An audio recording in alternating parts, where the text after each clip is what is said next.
is there. Yeah, 344 unique visitors, up 59% month over month.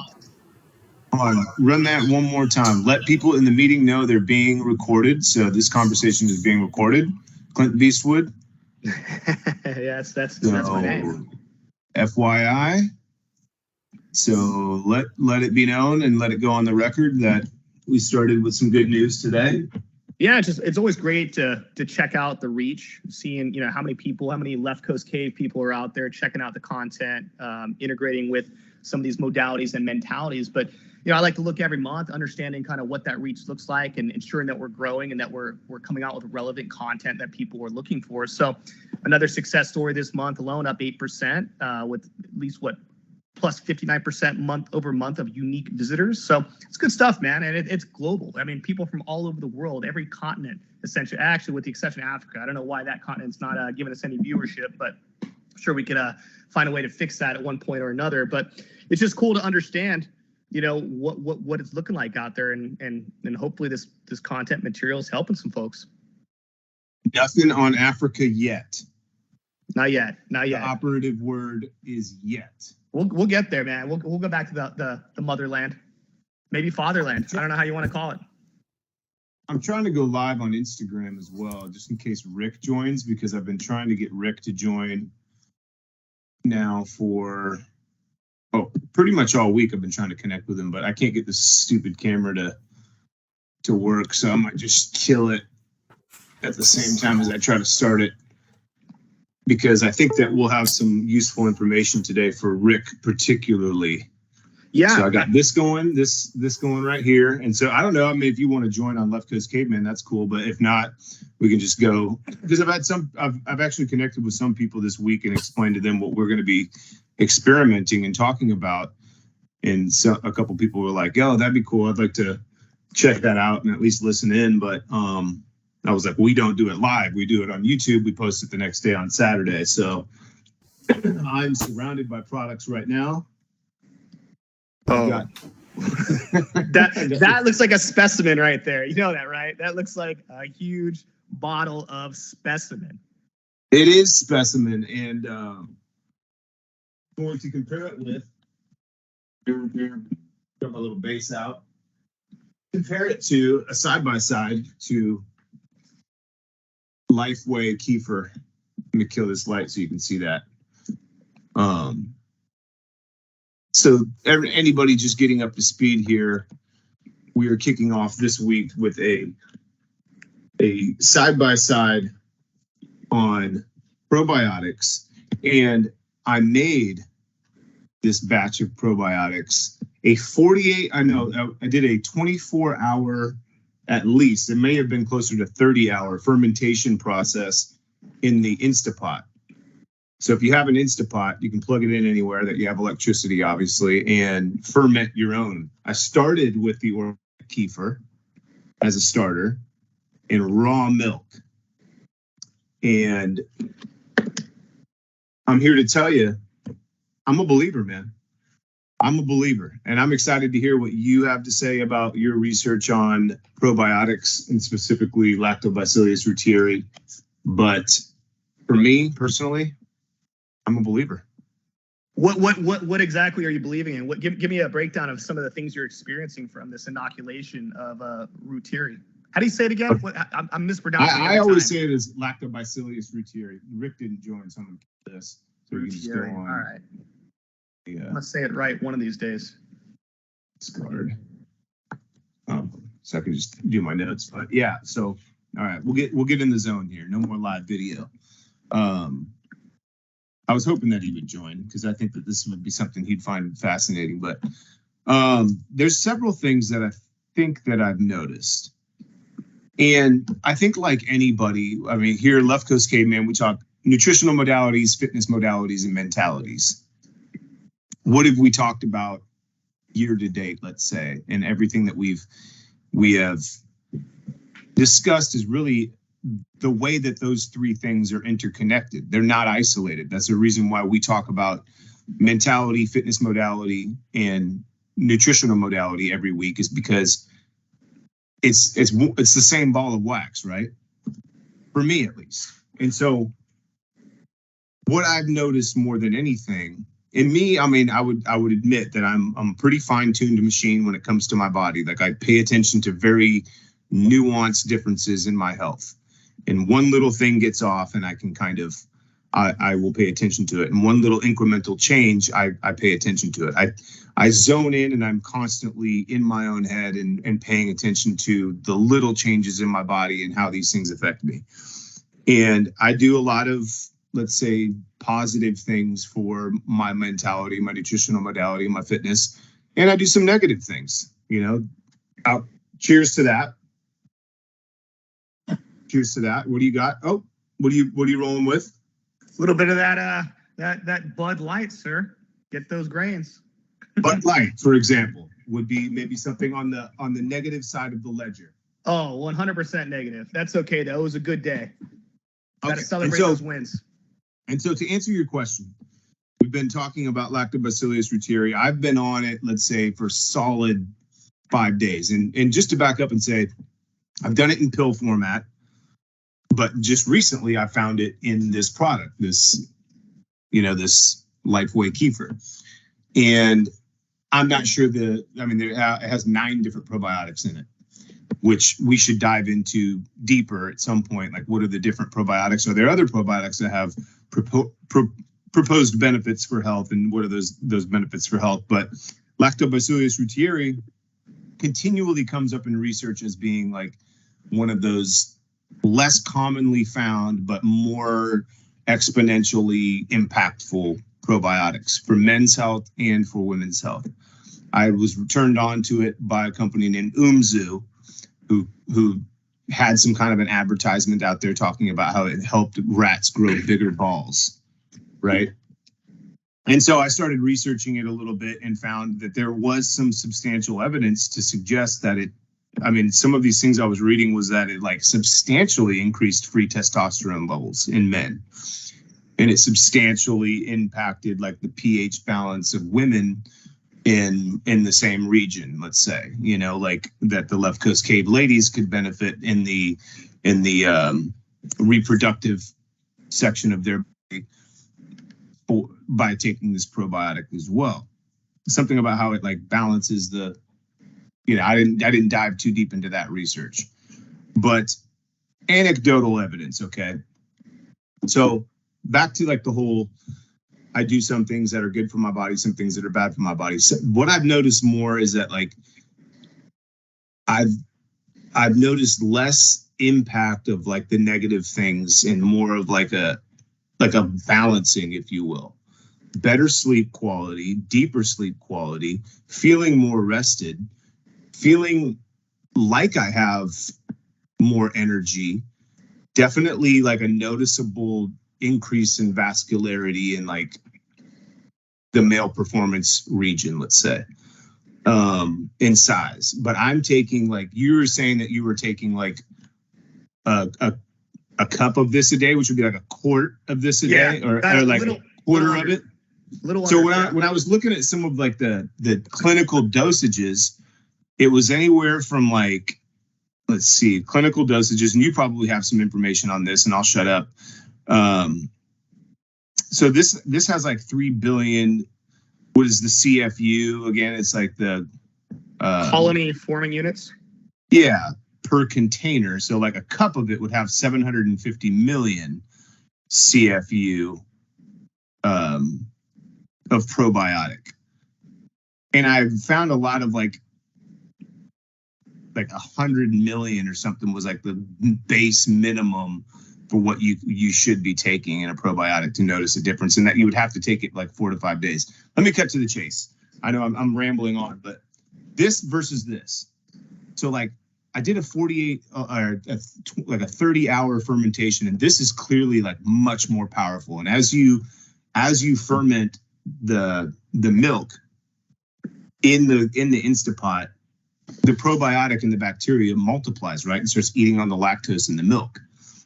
And so possibly I'm noticing a benefit because it's a much higher concentration of probiotic, possibly. Yeah. But I mean, like, there's no question. I mean, you have to choke it down. It does not taste good. But there's no question in that I've noticed like I had a couple nights out this week that I was entertaining business guests and probably had too much to drink. It didn't impact me as much. I woke up still feeling refreshed. I was able to get a good workout in. Didn't notice any like changes in my endothelial function or my vascular system. Like usually if something like that were to happen, then I wake up and I'm chugging coffee to stay awake. And then what happens? I get jitters and I'm kind of like, caffeine is a vasoconstrictor, and I'll feel like constricted in my whole body, including, let's say, the male performance region.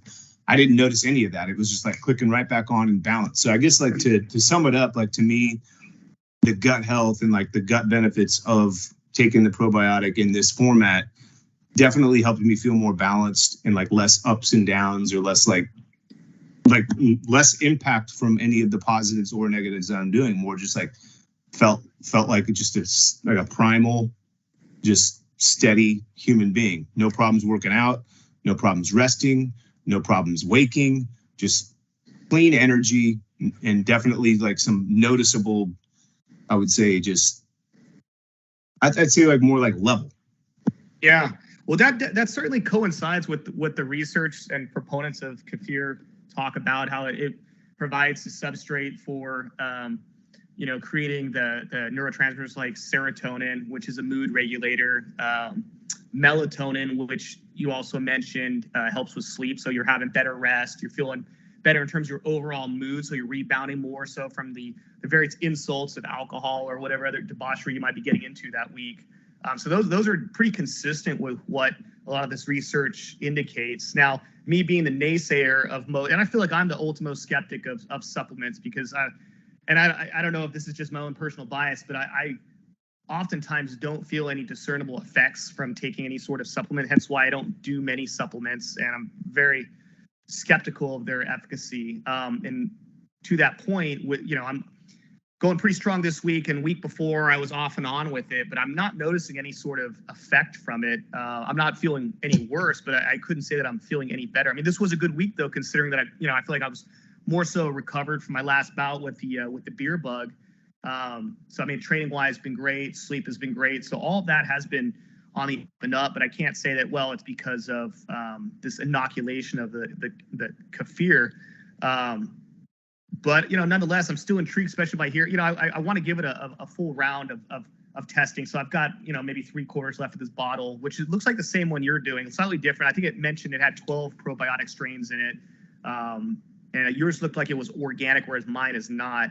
But what I'm most curious about is understanding: were you seeing more of these benefits from the one you purchased at the store, or more so from the one you created at home? Well, I don't know yet, because I was noticing it from the one I purchased at the store, which again is this Lifeway. We should give it a fair review on our review section using the new template that you'd created, and I've got some ideas for that as well that we can touch base after the call. But I think both, and it's one of those things that's hard because there's no control over it, right? And it could be a little bit of a placebo effect, but again, I'm usually pretty fine-tuned with these things, and like if I don't notice something, I will be the first to admit it, right? But it's kind of one of those things too. It's like, well, poor health takes a while to catch on, and so does good health. It's not always one of those things. It's like you take a shot of tequila, you're going to feel a buzz right away. It's almost, what do you not notice? And so like me, I'm always very cognizant, again, of my performance level and little things like, if you're a dude, like, are you still waking up with nocturnal erections? Are you waking up in the morning, like ready to go? And I know that that could be, I mean, my sister listens to this podcast and my niece, so it's kind of like, this is like a touchy subject, but like in terms of performance, I mean, we are primal beings, and the ability to procreate is definitely a marker of good quality health. And excuse me, this probiotic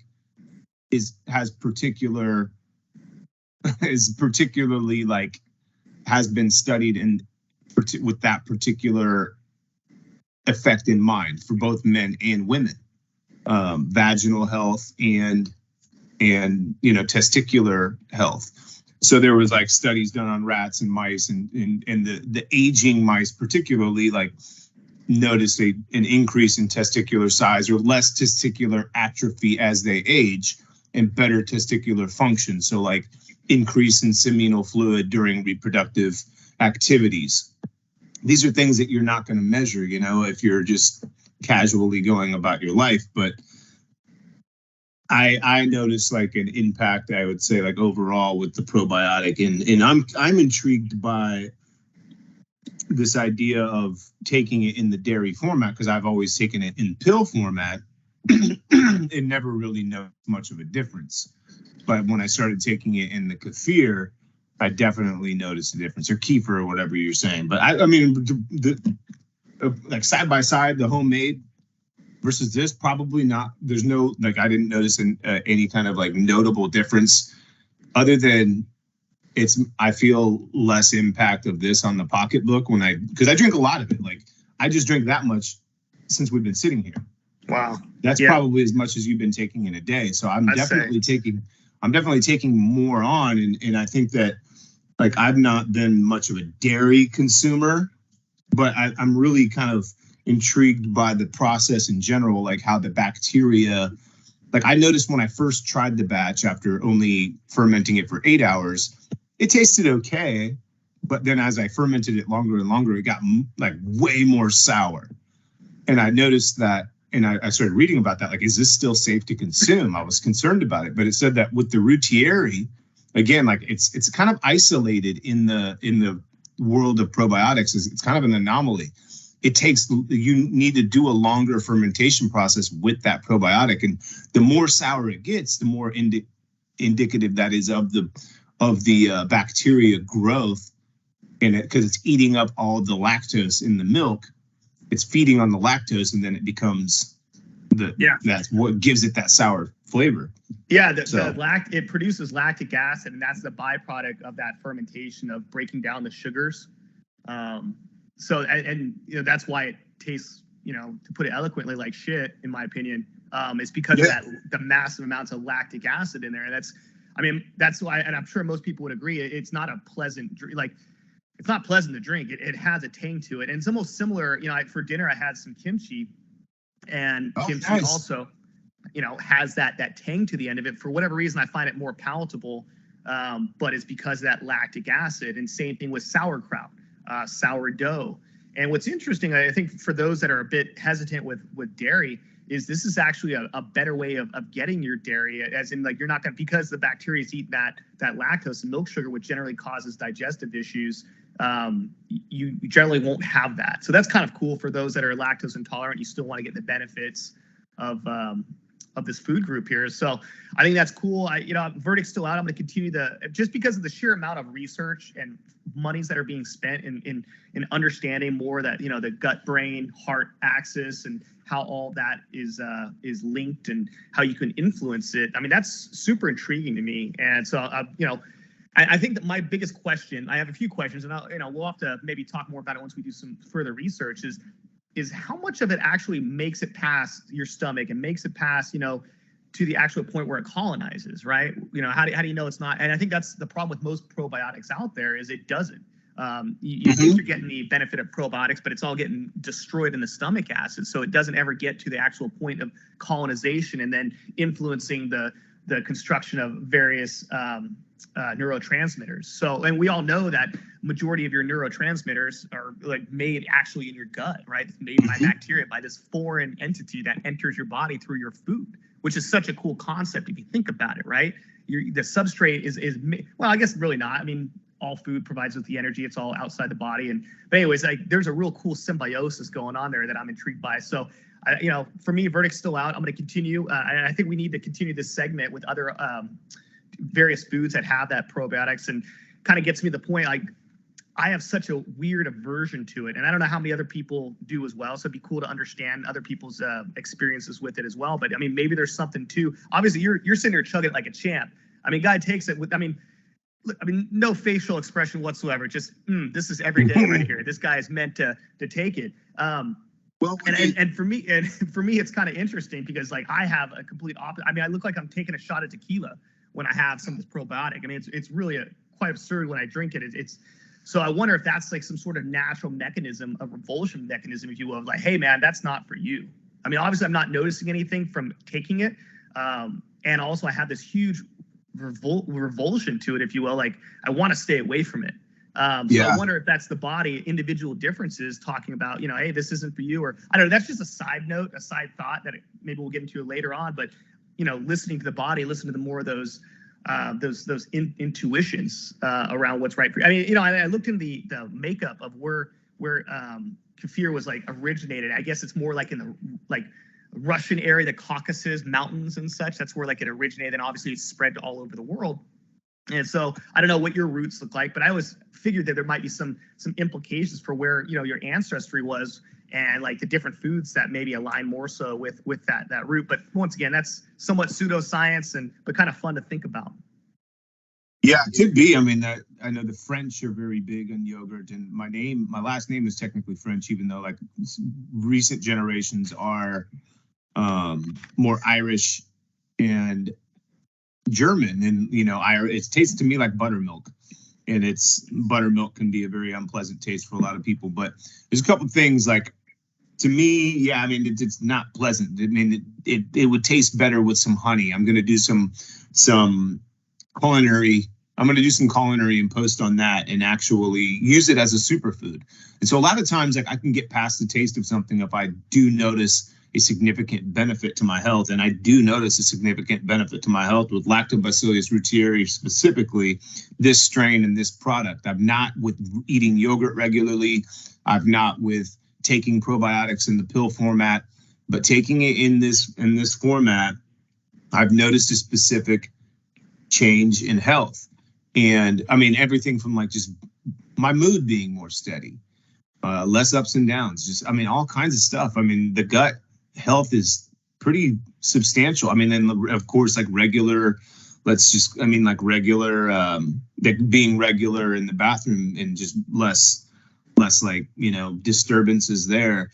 But the Reuteri, Lactobacillus Reuteri, again, it's an anomaly, man. It's a specific probiotic that's known to get through the gut and pass through and have more of like a impact on your health than all the other probiotics that can tend to get eaten up by the stomach acid. So again, it's kind of unique in that regard.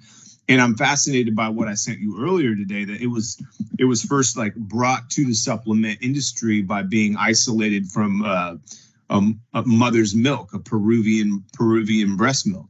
And you want to talk about like left coast caveman. I mean, that's the sweet spot right there. It's how did we identify something that can be beneficial to our health, but it comes from a very primitive origin. I mean, we were raised on breast milk. The body needs breast milk for nourishment. And like, there's a lot of literature out there that says, the human body wasn't designed to digest like cow's milk. Well, this kind of digests it for you. And again, you got to make your own decisions on what's good for your health and what's not, and do things with intention. And for me, it's if it's positive, a net benefit to my health, then, and I use it daily for that benefit, then my intentions are good, and I don't have any kind of issues with it. But it's just something I think that everybody like if it doesn't work for you and the taste, you can't get past it, and your body is, and you're saying that this is not something I can adopt into my life, then it would be, how do I realize a benefit from Lactobacillus Reuteri? How do I get it into my body in some other way? And maybe we can explore like different methodologies for that. It says not to take it with a hot beverage. Oh, which I found fascinating. Yeah, no hot beverages, no teas, but maybe we could make our own Left Coast Cave freaking kombucha or something with it.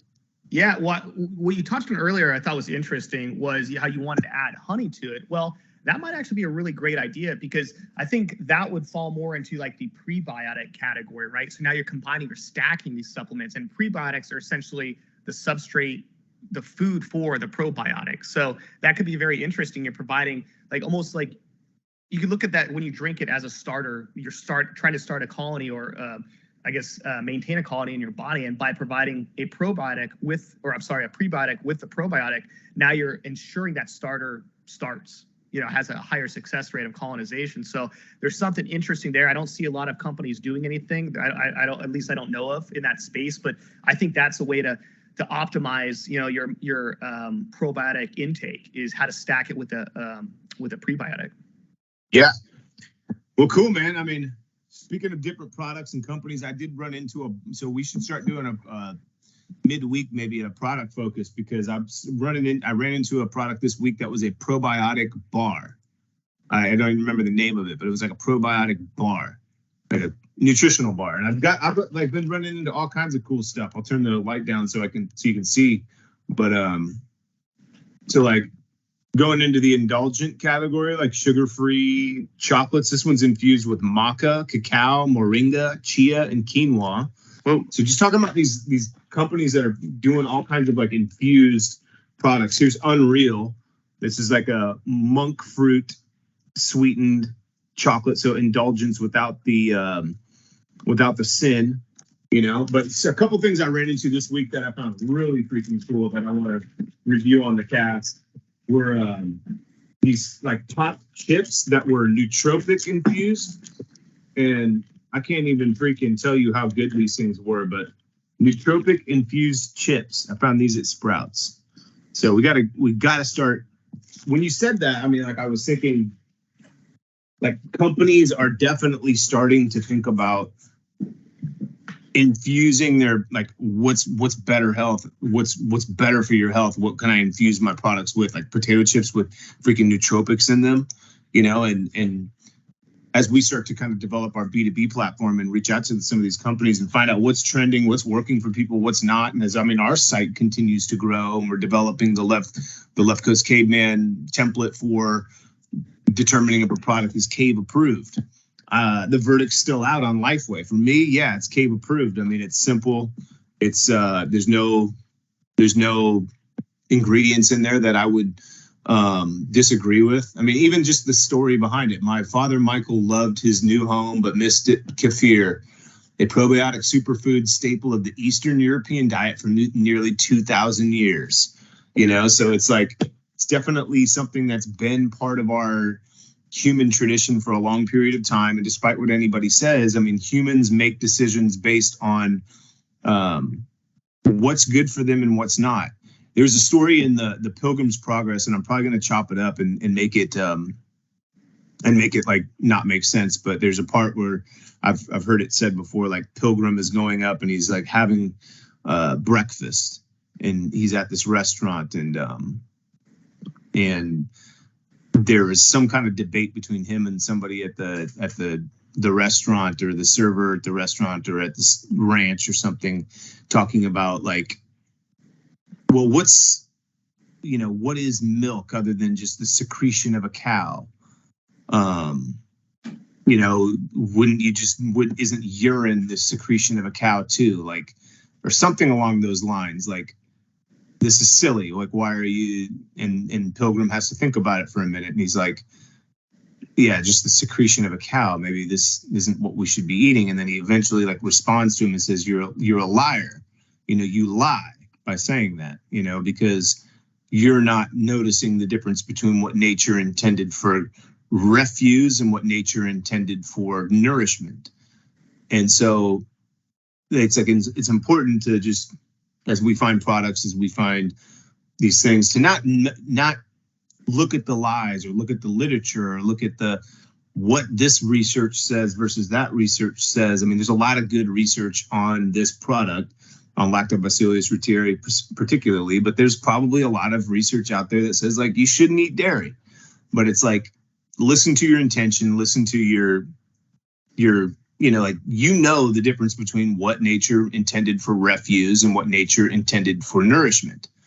And if you can point to the fact that it's nourishing you. I mean, the Irish people lived on buttermilk and potatoes, you know, so Yeah. there's enough evidence to support that. I would say that these types of products, kefir particularly, I'm not so sold on like pasteurized milk, maybe raw milk, but like when it comes to dairy, if there's one thing that I could put a stamp of approval on for Cave approved, it would be something like this that's been nourishing human beings for thousands of years. The fermentation process breaks down the lactose that our bodies tend to have problems with. So that solves that problem. And then it makes the bacterial benefits more bioavailable to the human gut. Yeah. And what I love about it is you're taking the old adage, well, I mean, the new adage, if you will, I mean, I guess it's been around for a while, but going from snout to tail, right? That consumption. And I couldn't think of a better way. I mean, that's a part of that organism that we find nutrition from, the milk. Like, why would you ignore that? And I think there's a rich history of, most of our human living has been in times without refrigeration and, pasteurization, all these other processes we use to help with supply chain. So the fermentation was like the original way of preserving food to maintain, to keep nutrition in a nutritious form throughout time without refrigeration. So, I mean, that's, when it comes to, salting meats and to using these organisms to ferment milk to preserve it, and so you can enjoy it at a later date.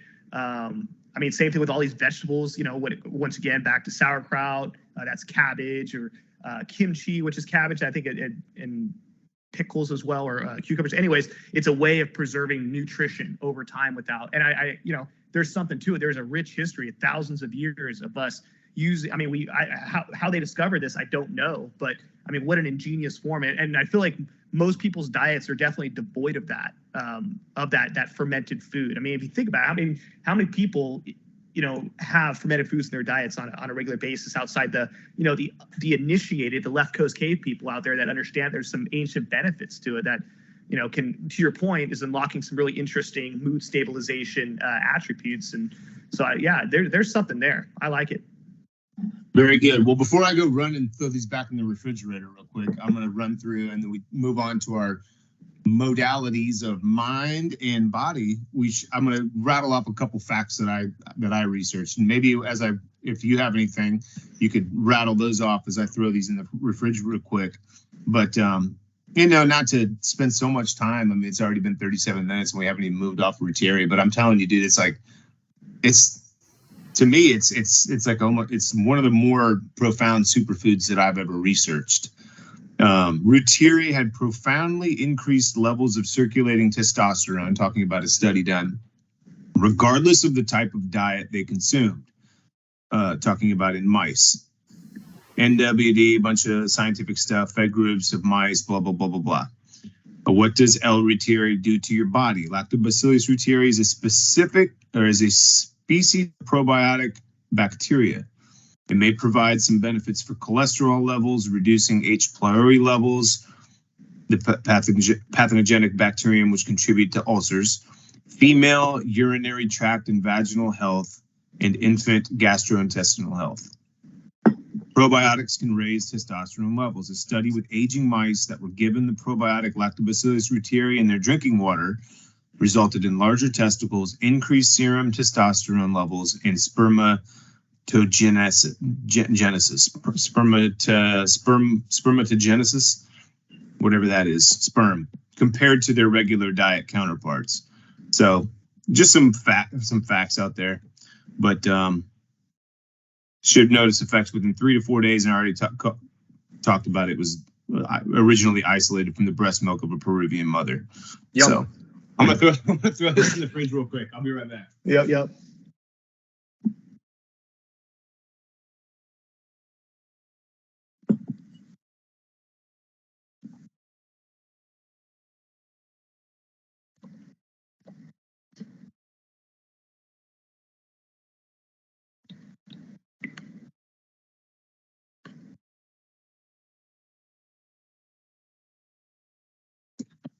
Okay. Yeah, because one thing about those live probiotics is they do start to bloat a little bit, and those started to kind of expand just as I was sitting here. But one thing that when I used to work in the bottle and can, Big Blue, And we started rolling out that sparkling probiotic drink. The people that represented that company, Kavita, came out and started talking about like the research done on probiotics and why it's such a successful product to sell in groceries. Because like me, I mean, when I notice a net benefit, and this is probably true with any kind of like food or supplement, if I notice a net benefit that's exponentially leveraging to my health, mind, body, mood, sleep, you name it, like starting to notice some positive changes, what is a person's reaction? They're going to do it every day. They're going to be like, oh, I need that every single day. I need to, take that product every single day. And with that, kind of segueing into our fitness modality for this week, I was thinking about, I told you I was training for triathlon, and I tend to take, and so we were talking earlier about like this week, we were talking on Monday on our brainstorming session about like working out with the children. And I started, as dad mode, like I hashtag dad mode a lot in my posts online and these kind of things. And like, that too is something that's like a daily modality. Like, and so let me tie this together. It's like when we were in gym class growing up, so many people now like think of exercise as like, oh, I gotta make it to the gym, gotta go to the gym. But when you were growing up, and like when I was in school, it was like when I was a kid, it was you worked out every single day. You had something. That gym class was every single day. I had Mr. Frawhiger as my gym class teacher, wore shorts year round. And his deal, and I grew up in Indiana, and it was like, it doesn't matter if there was frost on the ground. That dude was like, we're running outside. Yes. We're stretching. What did we do every single day? We stretched. We would do push-ups, sit-ups. We'd run. We would do some sort of activity, whether that was like a game or something like that, or some kind of physical activity or some kind of challenge. Showered up, then went back to class. And so I've been posting a lot about like my triathlon training and thinking like, okay, well, now that I've decided I'm going to do a triathlon, some days I'm going to go hard. Some days I'm going to increase my mileage and see how much I can tax my body. Some days I'm going to have active rest days. We've talked about active rest days on the cast. But every single day, I'm going to have a minimum output quantity or a minimum activity, or use some kind of acronym, MOA, minimum, or whatever. I've been using MOQ, I think, minimum output quantity, which was 1 mile on my feet, 4 miles on a bike, and 20 laps in a pool every single day. And so I guess thinking about it in terms of like dad mode fitness, or what we do is as high performance athletes, dads, left coast cave people, I ask you, do you subscribe to any kind of like, I don't know, like having that conversation of like, is there a minimum base level, or how do you take that and continue that kind of modality throughout life of like, do you have some kind of every single day should be 10,000 steps minimum or something like that? Like some of those like base level metrics of what is the minimum you should do every single day. Then you should work out too some days. Like this has nothing to do with my workout. This is just I wake up at 4 a.m, I'm doing this. You know what I mean? It's my gym class. It's my gym class modality. Yeah. And you think about, I mean, I if I recall back when I was in, school, I think gym, I only had it maybe twice a week, which that's every day. That's not enough. I mean, it really isn't. And maybe it's less now too, because I have a hard time believing kids are more active than ever before. Physical activity, your body's designed to move every day. And, unfortunately, we find ourselves, I mean, just speaking for myself, if it's easy to not move a lot during a workday on a Monday, outside of any sort of intervention or scheduling you put yourself through, it's easy to jam through, 7 a.m. My days start a little later than yours, a lot later than yours, 7 to 5 o'clock. I've sat on a computer all day long, right? It's like, whoa, okay, now I need to, make time. I mean, and even an hour say I do a jujitsu class for an hour and a half, or I go on my runs, or hit the kettlebells. I mean, it's only 1 hour, but I think that's important. That hour is important. I think more, probably better. Not saying you have to lift for an hour, but just the power of walking, of movement, of being outside, getting some sun rays. That shit's important. And I've been doing more of that. You've actually inspired me. Rick as well. Rick's actually, he hits me up on a phone call oftentimes. And it'll motivate me to get outside, get some sun rays, and have a conversation and get moving, because I spent the whole day with my nose, to the pencil, if you will. And I think that's it doesn't serve anyone well, at least from a physical perspective. And I mean, it certainly hampers, I think, your mental cognitions as well, your mood. And it's an everyday thing. I don't go hard every day, but I do something every day. That's for sure. There are no rest days, outside of maybe a vacation or a real bad hangover, which those do occur from time to time, even for the best of us. It's an everyday endeavor, and it's called periodization. And especially it's important when you have a training destination like you do, is you have to design your training program from, you're starting whatever day that might be, and then you're, X weeks out from performance. And you need to find a cohesive way of structuring that training so that you avoid overtraining, which is a thing, right? If you're running 5 miles every day and you're just going to, you look at the progressive overload model, you're going to consistently increase your weights. That's a pretty good way of getting injured at some point, right? It's not this, I mean, it doesn't happen to everyone. Some people are they work really well with that. But generally speaking, you want to periodize your training in some way. And man, I wish I came a little more prepared to this talk, because I came across some really great content, and I will for next time. So I'll make an earmark on this, on the different ways people periodize, meaning how you structure your training. And one of the ones that was most effective, and it sounds like this is the one I've always used intuitively. I didn't realize, and I thought more out of, if anything, it was due to my lack of discipline. But I do a training schedule where I kind of go at it in an intuitive manner, meaning like, yes, I have my set jiu-jitsu training days, but sometimes I go, wow, I'm not feeling it today. I'm going to do something else. I'm going to do a recovery day. I'm going to do a run instead, or I want to hit a bike ride, and it maybe less intensity. Or some days I'm really feeling it. Now I need to hit, some anaerobic. I'm going to do some sprint intervals. And so that way of like that up and down is actually one of the most effective ways to periodize your training. I'll get you the numbers, because this guy, it's Built from Broken, a book. I can't recommend it enough. I pull so much information from it, and it goes in depth about I think 3 different ways to periodize, from progressive overload to this more undulating type where you go high intensity, low intensity, and it's a little more chaotic.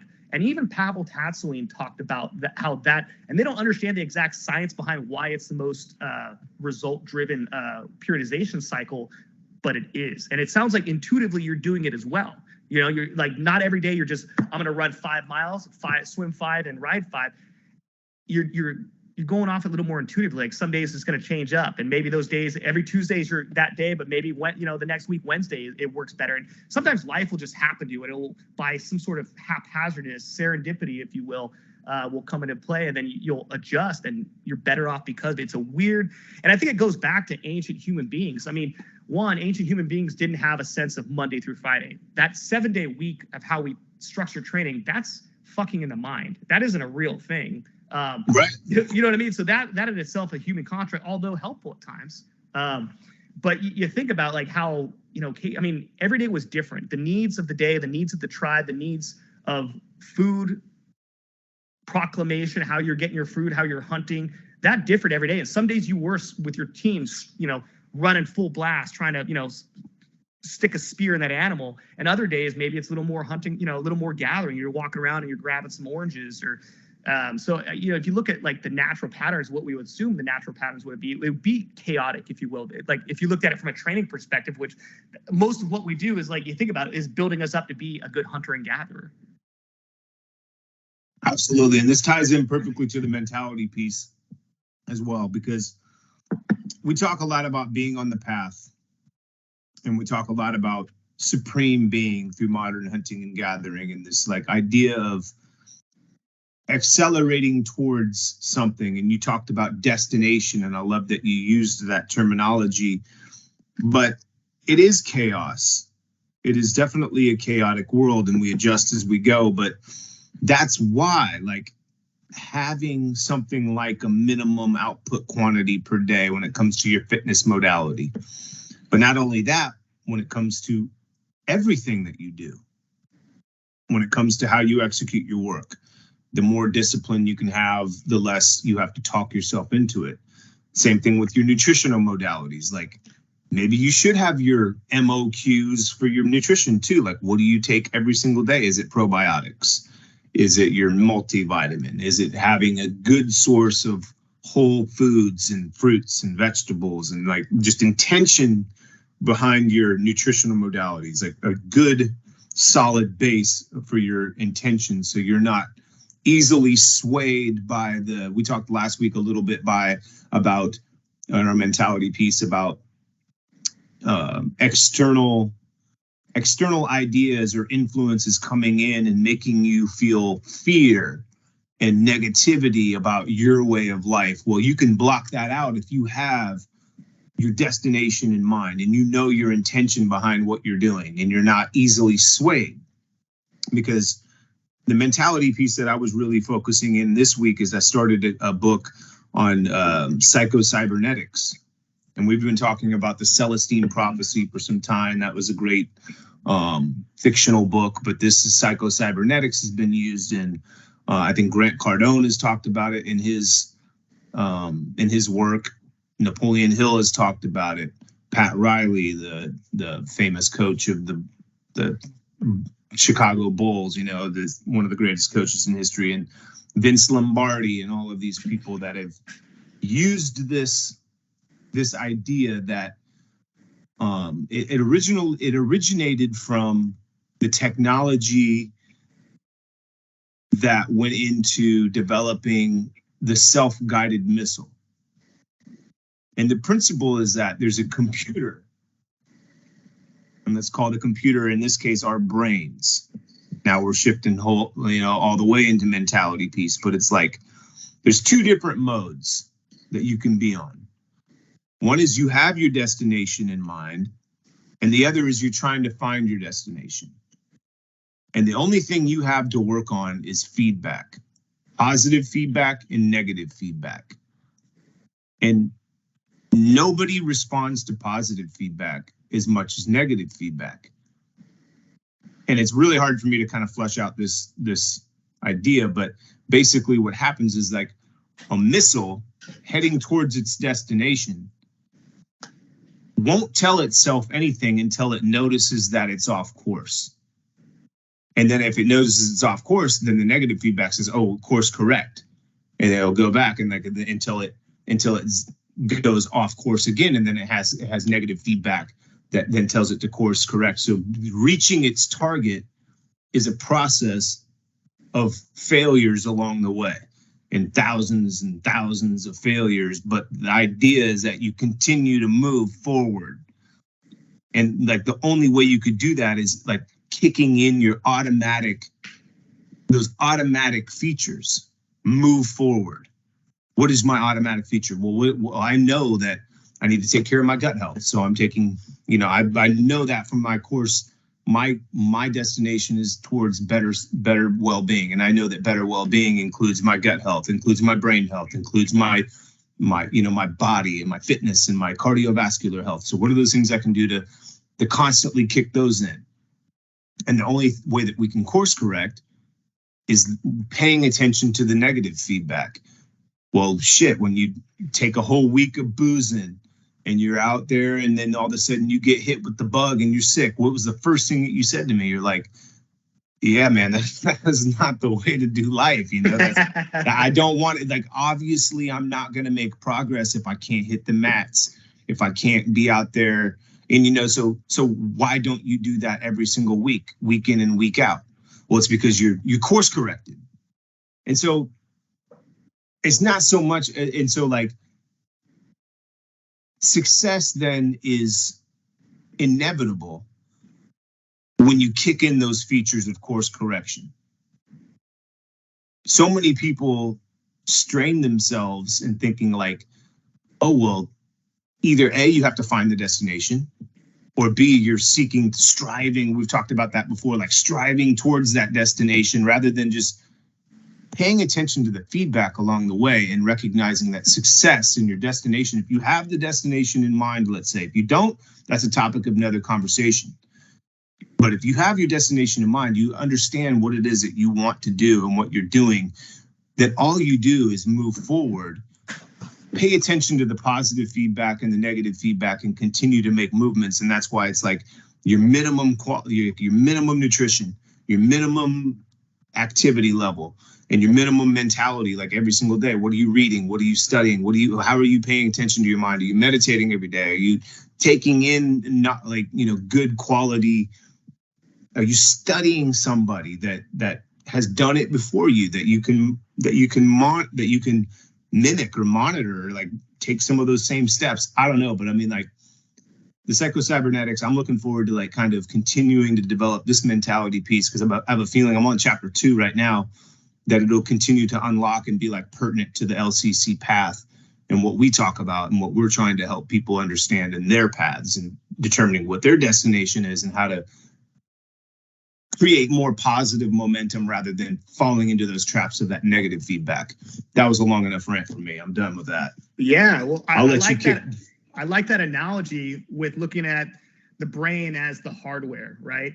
And then all these things we talk about, the modality, mentality, the nutrition, all of these are essentially the software that we upload, okay? And these are the things that help with that course correction, right? That missile has the fuel, you press a button, it goes, it's going forward. Well, it doesn't course correct unless you have proper software that help guide it to its target, right? So essentially what we're doing is providing those software updates, those programs you could load in, and those can help you along your path of, you're gonna aberrate, you're gonna fucking lose track a little bit here and there. You're gonna go, degrees off or whatnot. But, in the heart of hearts, man, you'll know when you're off track. You'll know. My week of boozing that, had its zenith in Vegas with Reckless Rick, coming back and getting sick, man. I knew like, hey, did this serve me well? Like there's a course correction here. And yeah, you can't, expect performance and to continue on the path if you're going to drink like an asshole and treat your body like garbage and think that the next week you're going to get up feeling just fine and continue to progress, right? Like honest conversations with the self. And I think that's something I do often. And sometimes I'm disappointed. Like, yeah, that wasn't good. Like what I'm doing, these actions aren't serving me. I need to make an adjustment. The software needs to re-update, become pertinent, and to become more clear as to, is this, whatever I'm doing, is this helping me? Am I 1% better than I was the day before, right? And that takes an honest question. Most people don't ask. I mean, most insights you ever get start by asking the right questions, and so does it serve me? Is this the right, is this keeping me on course? Is this a direct path, or do I need to adjust? So those are important questions. Absolutely. And sometimes it's important to take a time to just blow off steam like that too. It's not always a bad thing, but yeah, maybe we change our logo to a missile, but that's the self-guided missile. But I love how you phrase it, like the software to updates, because that helps provide kind of like what are those negative things. And so many people, and that's why I think it's important too, this book and part of our program and our path and what we're developing is about helping people understand themselves too, and understand there are answers to ailments and there are answers to like personality hindrances. You and I both, when we met and we were working through our corporate identities, like it's all about your identity and how you identify yourself. Like if you identify yourself as trapped and you identify yourself as stuck in this matrix, or do you identify yourself as transcending and incapable of producing something that's valuable in this world? Well, that's a very empowering feeling to have. And once you grasp that, and because everybody does, everybody is capable. Let's say, I mean, I'm throwing that out there as kind of like a warm and fuzzy. Maybe not everybody is, who knows? But I would say that most people are capable of contributing something of value and benefit to, at the very least, the people within their circle of influence. And so identifying what that is and then moving towards that is a very empowering feeling, so that you're not trapped in you start creating your own existence at that point, your own identity of who you are, and then you filter everything through that. when your boss is shitty to you, well, shit, I got options here. I'm not trapped here. I've got mechanisms through which I can create value, and value can be returned to me. And never have we been in a place in time in history where I think that that's more true for most people. We're not living in the Industrial Revolution anymore, where like the idea of a successful life is working in a factory until you retire. The days were long gone. So it's wide open, and the space of health and wellness and well-being and creating value and getting value returned to you. There's a million different ways to do that. And to do that in a way that's in keeping with who you are and how you identify yourself truly, not who your parents say you are, not who your boss says you are, not who your girlfriend or your wife or your husband says you are, but who you say you are. And like owning that, grabbing that, running with it, fuck everything else, and using your course correction within that framework. That's what's most important. Yeah. I think there's a great quote, and I'm going to butcher it a bit, but I think it revolves around defining a good life being one where you wake up every day having a problem that is worth solving. And I couldn't think of a better problem worth solving than that of how you can be finding your path and having purpose and helping others and defining yourself however you want to, outside of the influence of all these other forces that will provide gravity and inertia in different ways that maybe are not consistent with really what's going on inside, like the true self, right? And that's your problem we're solving, is what is that? And you can express it however you want to create. And in this day and age, I mean, we won the lottery, man. We're here in America, and despite what everybody else wants to say about this country or this time and the negativities, no, man, this is the fucking best time to be alive. There's more opportunity than ever before. There's more information at your fingertips. It is easy to get through life. And I'm not saying it's easy to get through life the way you want to, though. That's where it gets fun. That's where it gets creative. That's where you put in your work and you find out what that path is and start defining those things and expressing them. But this is a good time, man. And I hope people could somehow get outside of those echo chambers of negativity and can think about that and the power that they have in their hands to really just grab it and go for it. Indeed. And if your problem is shriveling testicles, I do Lactobacillus Reuteri. I was solution for you. But yeah, we've gone an hour. Always good. Always every Friday, Left Coast Caveman talking about nutritional modalities, fitness modalities, and nutrition for your better well-being. We'll meet here again next Friday, same time, same place, same channel. Good health, sir. And bigger balls. Same to you. All right, man. Have a good night. You too.